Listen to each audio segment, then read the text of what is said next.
Donc bonjour à tous, bienvenue sur cette nouvelle vidéo. Aujourd'hui, on va échanger avec Thibaut sur comment bien protéger ses cryptos. Donc c'est quelque chose qui est essentiel quand on investit dans ce type d'actifs. Tout ce qui est sécuritaire, s'intéresser à l'aspect comment voilà, protéger ses fonds, quels sont les risques technologiques, quels sont les risques humains, qu'est-ce qui peut nous arriver. Et du coup, l'idée de cette vidéo, c'est un peu de partager quelques conseils, peut-être ce qu'on a mis en place de notre côté pour protéger au maximum nos actifs et voilà, échanger librement sur ce thème-là et voir ce qu'on peut en sortir. Par exemple, moi, je sais quelque chose qui m'a bien aidé, c'est de bien comprendre au début l'aspect voilà, seed phrase, clé privée, comment ça se décline en clé publique, les adresses et du coup comprendre un peu le lien entre tous ces termes qu'on retrouve souvent, mais qu'on ne sait pas forcément identifier, on ne sait pas forcément à quoi ça sert. Et du coup, déjà avoir une compréhension basique de la technologie de cryptographie qu'il y a derrière les crypto-monnaies, qui est un peu la base de tout ça, ça m'a bien aidé. Et que comprendre qu'au final, si on a une Ledger ou si on a un MetaMask, toute la phrase de récupération, donc les 12 mots, c'est vraiment ça le plus important. C'est ça qu'il faut protéger. Idéalement, le marquer sur un support physique, ne pas le laisser sur un support web, donc pas l'enregistrer sur l'ordinateur, même pas sur une clé USB, et vraiment l'enregistrer sur un support physique. Parce que je vois, il y a plein de personnes avec qui j'ai pu échanger et des proches que j'essaie d'aider un peu dans cet investissement qui me disent « Ah, mais si je perds ce compte ou si je perds ma ledger, je perds toutes mes cryptos. » Et c'est vrai que du coup, moi c'est un peu ça que j'avais comme peur au début. Si je perds ma ledger, si je perds mon ordinateur, si je me le fais voler, s'il se passe quoi que ce soit sur mes dispositifs physiques, qu'est-ce qui va se passer avec ces cryptos? Et le fait de bien comprendre que au final, c'était pas le dispositif physique qui comptait, mais c'était vraiment cette phrase de récupération qui me permettait de récupérer mes wallets sur n'importe quel dispositif. Du coup, de bien intégrer ça et de réfléchir à des stratégies et de me renseigner aussi sur quels sont les meilleurs supports physiques. Par exemple, si vous achetez une Ledger, viendra 3 ou 4 phrases papier de récupération où vous pouvez écrire les mots pour récupérer votre portefeuille que vous pouvez laisser voilà, chez vous, une chez quelqu'un de confiance, une voilà, là où vous souhaitez là vous estimez que c'est pertinent, mais après il y a des supports voilà plus résistants entre guillemets, des plaques de titane, d'autres types de supports où là du coup on peut rajouter une protection, par exemple vous pouvez le laisser chez vous, mais si il y a un incendie par exemple, parce que ça peut arriver, voilà vos clés privées sont protégées. Donc pour commencer, peut-être c'est une des choses qui m'a le plus aidé au début et de se dire que voilà, même si on perd ces dispositifs physiques, au final, on n'a pas perdu son portefeuille et il y a toujours un moyen de le récupérer sous, voilà, en sous-entendant qu'on a pris les précautions pour protéger ces données. Je sais pas, toi, Thibaut, si tu as d'autres conseils pour commencer, après on peut changer sur d'autres tips, Si, quoi. si, bah, le milieu des crypto-monnaies, a ça quand même cette caractéristique de faire en sorte à ce qu'on puisse reprendre possession de notre propre argent, de reprendre en main un peu la souveraineté monétaire. C'était l'idée de base, en éliminant les intermédiaires, en faisant en sorte qu'on ait une résistance à la censure et cetera, et donc tout ça, c'est possible à partir du moment où on comprend le côté, protection et sécurité des actifs numériques. Et donc le 1er pas, la première étape, comme l'a dit Théo, c'est de ne pas stocker du coup ces crypto-monnaies sur des plateformes d'échange ou en ligne directement. Du moment où vous ne détenez pas votre clé privée, ou en l'occurrence, là, le rapprochement qu'on fait souvent, c'est de dire la clé privée, c'est la seed phrase. La seed phrase, c'est pas le cas. Hein. La seed phrase permet de récupérer tout un tas de clés privées, de clés publiques différents. Mais en gros, le plus important, ce qu'a dit Théo, c'est vraiment de protéger vos 24 mots, par exemple, sur votre ledger ou votre trésor, ou vos 12 mots si vous ouvrez un compte MetaMask et que vous n'avez pas lié avec votre compte ledger ou autre. Donc à partir du moment en fait où vous comprenez là où peuvent être les risques et que vous comprenez comment vous pouvez faire en sorte de pouvoir les sécuriser, là vous pouvez prendre des bonnes décisions. Le problème avec beaucoup de personnes, c'est qu'ils ne comprennent pas déjà la base. C'est-à-dire que moi, je suis un peu comme toi, quand j'expliquais ça à des personnes de ma famille, ils disaient, ouais, mais en fait, du coup, mes crypto-monnaies, elles sont sur ma ledger. Un peu comme une clé USB où tu vas stocker les informations, ton fichier MP3 ou ton film ou peu importe. Si tu perds ta clé, bah en fait, tu perds ton fichier MP3 ou les trucs que tu as stockés dedans. La ledger, c'est pas ça. C'est juste c'est un outil qui va vous permettre de stocker du coup votre clé privée, mais les fonds sont stockés entre guillemets, si vous voulez, sur la blockchain. Il n'y a rien, il n'y a pas de crypto-monnaie sur votre ledger. C'est juste un support. Et souvent, l'analogie que je fais, c'est le concept de la boîte aux lettres. La clé publique, c'est quand vous allez donner cette adresse à votre facteur. Quand il va déposer un courrier, il a besoin de votre adresse postale. Et donc ça va être l'équivalent de votre clé publique. Il a besoin de savoir l'endroit où est-ce qu'il va devoir déposer votre courrier. La clé privée, c'est votre clé spécifique qui va vous permettre d'ouvrir la boîte aux lettres. Cette clé privée, vous allez la garder avec vous. Vous n'allez pas la donner à n'importe qui. Vous n'avez pas envie que votre voisin ou n'importe qui ouvre votre boîte aux lettres pour vous prendre ce qu'il y a à l'intérieur. Et bien c'est ça en fait l'analogie. L'objectif, vous, ça va être de protéger cette clé de votre côté. Et le meilleur moyen de pouvoir protéger cette clé, pour le coup, privée, ça va être un support physique qui n'est pas relié, pour le coup, à Internet ou quelconque support. Et les meilleurs moyens aujourd'hui, les deux plus grosses boîtes qui fonctionnent là-dessus, on va avoir Ledger et on va avoir, pour le coup, Trésor. Voilà. Il y en a plein d'autres qui commencent à se développer. Je ne les ai pas forcément testés, donc je vais pas en parler. Et je trouve que c'est assez récent pour l'instant. Ceux qui ont le plus de recul aujourd'hui et qui ont été le plus testés, ça reste Ledger et Trésor. Donc, c'est la première étape. C'est absolument pas la seule. Théo, on a évoqué une deuxième partie. C'est qu'à partir du moment où vous utilisez votre Ledger, vos 24 mots, donc vous avez compris qu'il va falloir les protéger correctement, mais le support que vous allez utiliser pour les protéger, il faut faire très attention parce que on va vous les donner à la base sur un bout de carton. Le carton, ça peut se mouiller, ça peut s'enflammer, ça peut se déchirer, bref, il y a plein de problèmes dessus. Donc, vous pouvez utiliser des supports vraiment physiques. Ça peut être souvent des plaques de titane ou de métal. Vous pouvez graver vos clés publiques, vos clés privées, pardon, dessus. Et en plus de ça, vous pouvez me rajouter une couche supplémentaire en transcrivant les mots. Parce que quelqu'un qui connaît un peu la crypto-monnaie, du moment où il trouve vos 24 mots, voilà, il peut récupérer l'intégralité des fonds que vous avez mis sur votre support physique. Par contre, il y a des solutions de pouvoir, on va dire, encrypter les 24 mots en les présentant sous forme de chiffres ou sous forme un peu de... je ne sais pas comment on présente ça, il y a un terme spécifique, j'ai perdu le nom, mais en gros, d'avoir besoin d'un manuel ou d'une retranscription spécifique pour passer du support que vous allez mettre sur votre plaque en titane, par exemple, pour les retranscrire sur le terme véritable des 24 mots et pour pouvoir ensuite être amené à l'utiliser.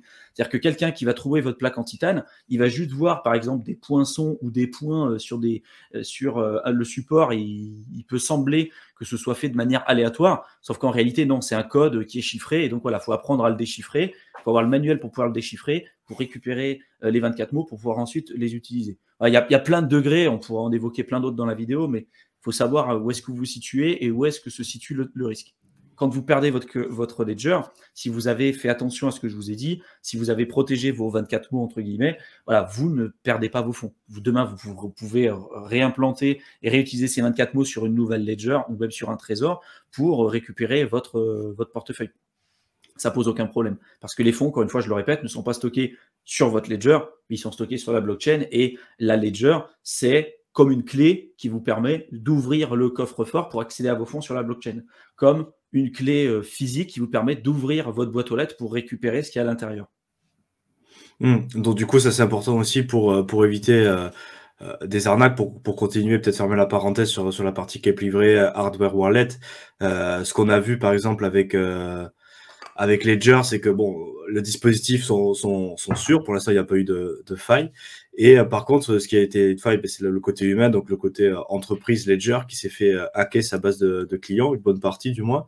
Et du coup, avec les emails, les numéros de téléphone, le nom des clients qui avaient acheté des Ledger, et du coup, qui a permis de lancer des campagnes de scam très importants auprès de cette base de clients.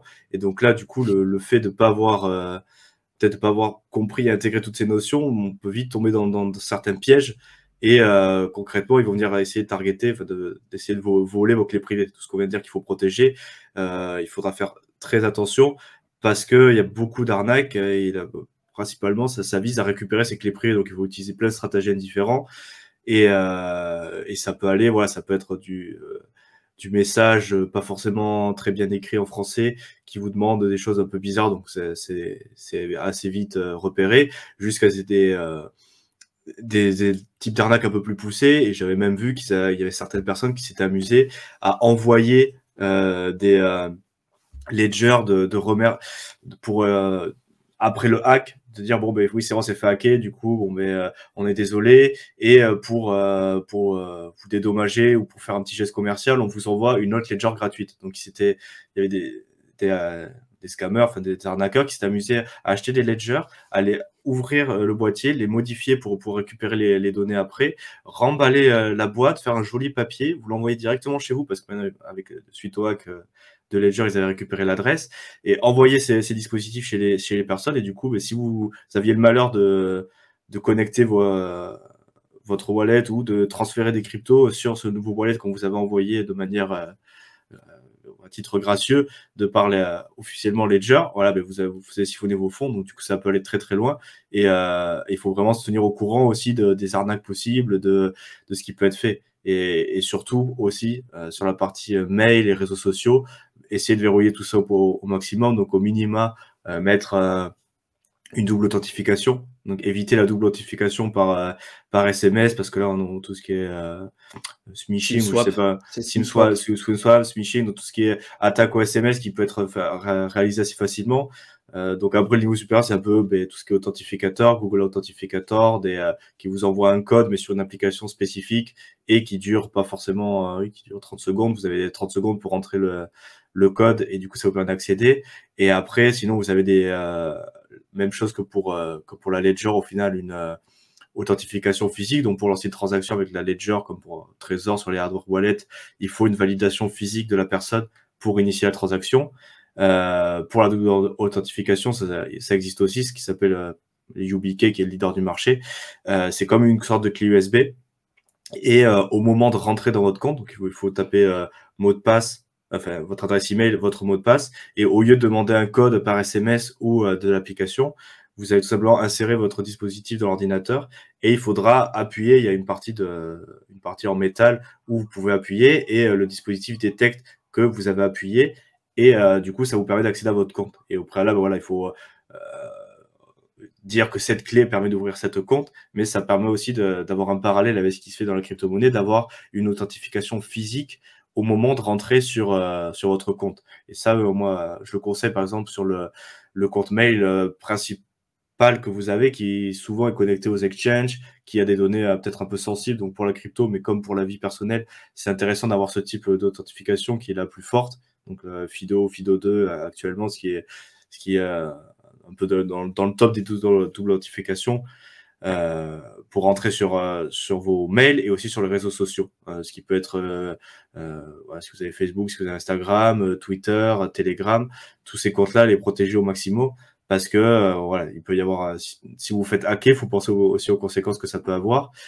Et après, peut-être aussi sur la partie réseaux sociaux, même si sans se faire hacker, domaine des crypto-monnaies, c'est un nid à scammer, et faites très attention à tous les groupes, parce que même si vous écrivez à un groupe sérieux pour suivre un projet sérieux, il y a des personnes qui vont vous inviter, par exemple sur Telegram, qui vont vous inscrire à d'autres groupes.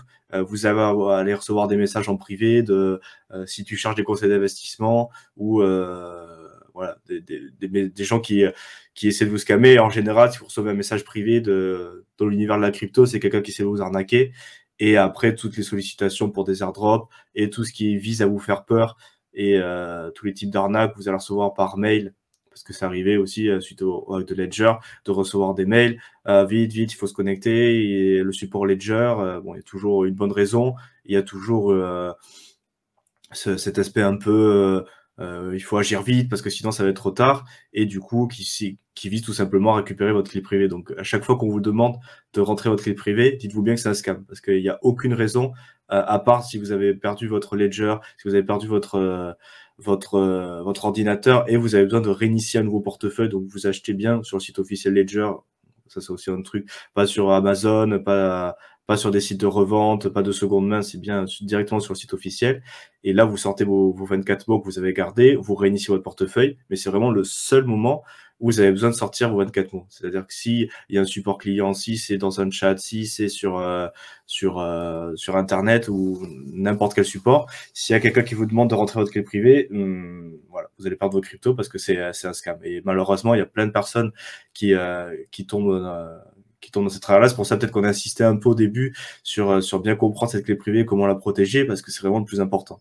Et comme c'est le plus important, la plupart des arnaques, comme on l'a dit, ça vise à récupérer cette clé privée, parce que une fois qu'ils ont réussi, soit au Web 4 mots, soit pour pouvoir générer clé privée, mais une fois qu'ils ont récupéré ça, ils peuvent voler tous vos comptes, tous vos actifs. Donc même si vous avez réparti des portefeuilles, si vous avez pas mis sur différentes adresses, sur différents tout ça, voilà, s'ils arrivent à choper ça, cette information-là, ben, ils peuvent siphonner tous vos wallets. Il y a des choses, il y a des logiciels qui permettent de générer, de rechercher tout ce que vous avez partout. Donc si tous vos cryptos sont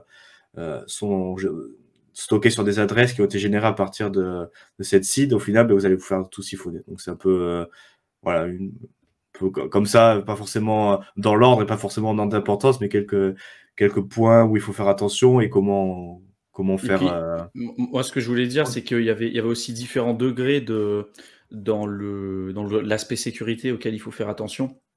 Parce qu'après, donc là, il y a les principes de base, mais après, même si ça peut être intéressant de les connaître, pour moi, c'est pas forcément suffisant. Il y a plein d'autres choses à connaître. Et surtout, le point le plus crucial, c'est votre comportement, vous, en tant qu'être humain. Là où il y a les plus grosses failles, vous avez beau avoir le meilleur système de sécurité, tout ce qu'il faut, avoir fait les choses correctement, suffit que vous soyez un peu fatigué, suffit que vous lisiez pas bien entre les lignes, ou bref, vous faites une manipulation, et peu importe que vous soyez débutant, avancé ou aguerri, peu importe, vous pouvez même faire des erreurs là-dessus. Nous, ça nous est arrivé tous les deux avec Théo, on était un peu fatigués, on valide une mauvaise transaction. Voilà, le gros problème dans l'aspect sécurité, moi que je vois dans la crypto, c'est l'être humain. Le côté un peu greed, cupidité, tiens, va récupérer un airdrop, tu as de l'argent, on t'a invité sur Telegram, tu cliques dessus, tu vas regarder sur le site, tu vérifies pas l'URL du site web, et du coup, tu connectes ton portefeuille, tu valides une transaction en pensant que tu vas récupérer un airdrop. Au final, tu récupères pas un airdrop, mais tu envoies de l'argent directement sur le portefeuille du hacker. Voilà. Là, derrière, il n'y a pas vraiment de solution pour pouvoir se protéger par rapport à ça, si ce n'est que de bien faire attention, prendre son temps, comprendre qu'il n'y a jamais rien d'urgent, comprendre que oui, quand on fait des vidéos sur l'aspect sécurité, c'est pas les sujets qui sont les plus intéressants, mais ça reste ceux qui sont les plus importants à maîtriser. Parce que si vous maîtrisez pas l'aspect sécurité, vous allez faire des grosses erreurs. Et je voulais dire qu'il y a plein de degrés dans l'aspect sécurité. Par exemple, vous avez la possibilité de créer plusieurs portefeuilles différents. Si vous voulez faire de la finance décentralisée, si jamais il y a des protocoles qui se font hacker, etc., mettez-le sur un portefeuille à part, faites vos manipulations sur un portefeuille à part, et pas sur votre portefeuille principal sur lequel vous avez, je sais pas, tous vos fonds qui sont stockés, par exemple, pour du long terme. Vous avez la possibilité aussi de faire ce qu'on appelle du multisig, du multisignature. Là, on a parlé du fait pour valider une transaction, vous avez une clé privée, mais voilà, on ne va pas rentrer dans les détails techniques, mais vous avez la possibilité d'associer une transaction avec 3, 4, 5, 6, 7, 8, 10 clés privées différentes. Et donc, ça devient beaucoup plus complexe à gérer, ce n'est pas les mêmes types de systèmes, mais ça existe. Et donc, si vous voulez accentuer l'aspect sécurité sur vos fonds, là, il y a plein de solutions aujourd'hui qui existent. Vous avez la possibilité aussi d'ajouter ce qu'on appelle un 25e mot pour créer des portefeuilles cachés. On a parlé au départ d'une liste de 24 mots qui est votre seed phrase, qui vous permettra de récupérer vos fonds si jamais vous perdez votre ledger ou quoi que ce soit. Vous avez la possibilité de créer ce qu'on appelle un portefeuille caché en ajoutant un 25e mot qui n'est pas aujourd'hui disponible. Voilà, une passphrase qu'on appelle. Et donc, d'ailleurs, vous êtes peut-être le seul à détenir ce 25e mot, et donc celui qui récupère votre seed phrase, vos 24 mots, derrière, s'il n'a pas le 25e et que vous avez mis tout l'argent sur le 25e, il ne pourra pas récupérer votre argent. Vous voyez, voilà. Il y a plein de systèmes comme ça à connaître. Il y a plein de degrés en termes de sécurité. Après, on peut aller aussi beaucoup plus loin, de se dire, tiens, si demain je meurs, si demain il m'arrive quelque chose, j'ai un accident, si je suis le seul à savoir comment fonctionne la crypto-monnaie, ce serait quand même dommage que vous expliquiez pas, ou du moins que vous n'ayez pas mis quelque chose en place pour permettre à peut-être les personnes de votre famille, votre entourage, de récupérer les fonds. Voilà, c'est un truc tout bête, on n'a peut-être pas forcément envie d'en parler parce que ça réjouit personne de se dire si demain je meurs, si demain j'ai un accident, mais c'est une réalité aussi, la réalité de la vie qui fait que il peut vous arriver quoi que ce soit demain, et si vous êtes le seul et unique détenteur de vos clés privées et que personne dans votre famille pompe rien aux crypto-monnaies, voilà, demain il vous arrive quelque chose, c'est de l'argent qui est perdu, ce qui serait quand même dommage. Et là pareil, il y a plein de choses que vous pouvez mettre en place. Donc beaucoup de gens pensent que juste l'aspect sécurité, c'est avoir une ledger. C'est pas vrai. Voilà. Il y a plein d'autres critères à prendre en compte. Oui, c'est un très bon début d'avoir la ledger, mais je pense qu'aujourd'hui, dans l'état actuel des choses, c'est pas suffisant. Tout à fait, c'est tout ce qu'on a, toute la première partie de la vidéo sur l'aspect hardware, sécurité, c'est vraiment la base. Il faut le maîtriser au minima pour faire du buy and hold sur le long terme. Mais voilà, après il y a d'autres niveaux. On peut toujours aller plus loin, ne serait-ce que dans cette première couche. Et après, si vous commencez à toucher à la DeFi, si vous commencez à aller utiliser des protocoles, voilà, te connecter, utiliser des web wallets, utiliser MetaMask, connecter tout ça, là on rentre encore dans un autre univers qu'il va falloir appréhender et mettre en place des actions spécifiques. Et voilà, donc comme Thibault l'a dit, séparer les portefeuilles, apprendre à révoquer des smart contracts. Il y a vraiment un autre niveau de sécurité à tenir en compte. Et après, il y a aussi l'aspect long terme, qui est encore peut-être un aspect encore au-dessus. C'est voilà que si nous passe quelque chose ou voilà, si nous avons un accident, qu'on n'est plus en capacité de se rappeler ou voilà ce qu'on a mis en place, certaines choses pour permettre aux autres personnes de récupérer et en sachant voilà que si plus on a mis d'aspect sécurité, plus on a insisté sur cet aspect-là, plus ça va être compliqué aussi pour des personnes qui sont pas forcément formées ou qui connaissent rien d'accéder. Donc il y a aussi ça à penser. Donc c'est pas forcément très simple. Mais moi je sais que ce type de vidéo, ne serait-ce que d'écouter voilà quelles sont les arnaques les plus communes, mais au moins d'y avoir été exposé au moins une fois. Mais si ça nous arrive, après on peut très vite être ouais, réactif et se dire mais non mais je rentre même pas dans son jeu parce que voilà il n'arrive que du voilà, il va pas m'arriver quelque chose de bien. Par exemple, il a une expérience avec Thibaut il n'y a pas longtemps sur le lancement d'Ethereum Fair. Voilà, on suivait un peu le projet. Voilà, après The Merge, il y a eu plusieurs forks, on s'y intéressait un peu et on a eu voilà, un airdrop de rien du tout d'Ethereum Fair, qui est un autre projet. Et tout le monde cherchait un bridge ou un DEX qui permettait d'utiliser ces tokens, mais vraiment, voilà, on parle de quelques euros de airdrop. Et en essayant de se connecter à un soi-disant bridge, ou je ne sais plus si c'est un DEX qui permettait de swapper ces Ethereum Fair. Voilà, il y en avait plusieurs qui sont sortis dans le Telegram officiel du projet.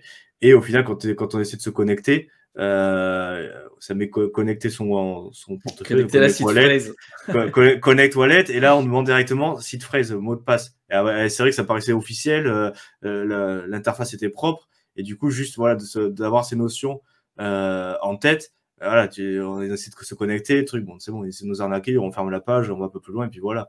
Et aussi, quelque chose que je voulais rajouter, c'est d'être dans de bonnes dispositions pour faire les manips, parce qu'il y a plein d'exemples, comme l'a dit Thibaut, de personnes, et moi, ça m'arrive aussi, ben, alors, j'ai pas fait de grosses erreurs, mais j'aurais pu en faire, c'est-à-dire quand on se connecte le soir pour participer à des airdrops ou des ICO qui sont calés sur des temps US ou asiatiques, donc pendant la nuit à 2-3 heures du matin, voilà, ça peut arriver qu'il y a des projets qui se lancent, et si tu veux participer, il faut te connecter à 3 heures du matin parce que c'est le lancement du projet.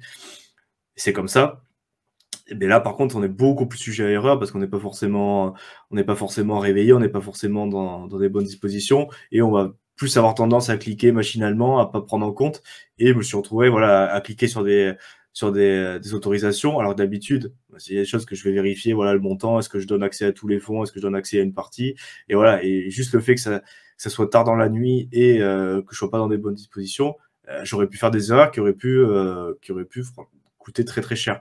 Donc aussi un conseil au début, et ce que je continue à faire pour des transactions importantes, voilà, sur le portefeuille long terme, ou des choses qui sont un peu plus techniques, voilà, utiliser des prix, utiliser de la DeFi, regarder plein de choses, plein de paramètres à tenir en compte. Le faire quand vous êtes déjà bien reposé, quand vous êtes chez vous, sur l'ordinateur, aussi éviter de faire voilà, de connecter des portefeuilles principaux avec beaucoup de fonds sur les portables, déjà, c'est pas une bonne idée. Mais en plus, faire des manips, voilà, dans les transports en commun, en allant au boulot ou en rentrant le soir, tard, dans les transports en commun, faire des manips, voilà, c'est pas idéal, et c'est un bon moyen de misclick ou de faire des erreurs.